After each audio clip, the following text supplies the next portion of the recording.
Welcome to the Trans Dance, where we talk about everything trans and dance. Do your thing, yeah, do your thing, yes, do your thing. Do your thing.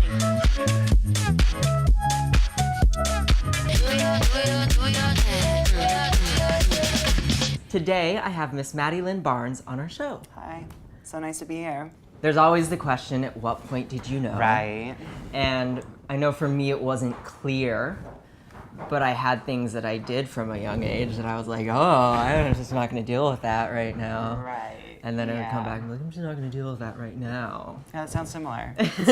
Sounds familiar. Same? Yeah. For me, it was kind of gradual, and then once puberty hit, like that was when things were very stark to me, and when my body started changing and all my friends' bodies started changing, it was really uncomfortable for me because I just wasn't developing in the way that I felt that I was supposed to develop, like my female friends. Because pornography and sexualized trans existence was one of the only things that I had access to.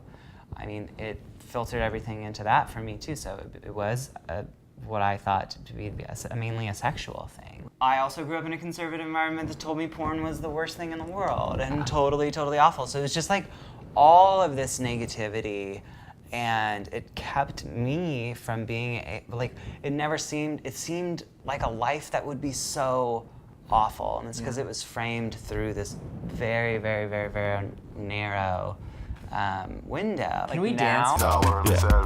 Yeah, dance me, I dance. Dance me, I dance. Things get ugly, Yeah, dance me, I dance. Girl, they love me and Dance me, I dance. we make money and Dance me, I dance. things that funny and Dance me, I dance. them love me and Dance me, I dance. yeah. Dance me, I dance. Yo, dance me, I dance. How do you usually go about meeting people? How have you gone about Great doing question. that? Yeah. queer dance parties. Or just queer parties in Queer general. parties in general. Tinder's the worst because nobody talks, like, I guess myself included. I've always been attracted to female-identified individuals, and so since I wasn't like attracted to men, I didn't have like this like full stop issue in terms of dating. It sucked and was awkward, and like I always felt like I was dating the people that I wanted to date, but they didn't know or understand me. Right. First time I went to a gay bar, like really, like, it was the first experience I had where I, at the time, dressed up. I just dressed how I wanted to, and I went out and was with a group of people, and not only did no one question it, but like it was embraced. And it was the best. So that really opened the floodgates. And after that, like I still wasn't out, but I found it really, really, really hard to date anyone at all because, like I said earlier, like I felt like I could see them and I was dating who I wanted to date, but they couldn't really see me, and I knew that.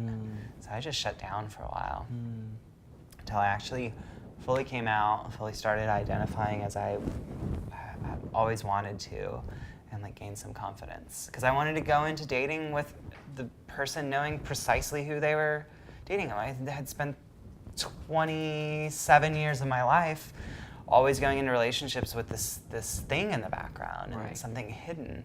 Yeah. It was so, my whole world opened up once I embraced myself, and then like I could meet people who were interested in who I actually am. Totally. Yeah, so it's not like perfect, but Yeah, it's no. just now it's just like normal dating, like anybody for the most part. I'ma turn the house up and get down on this beat. Down on this beat. Down on this beat.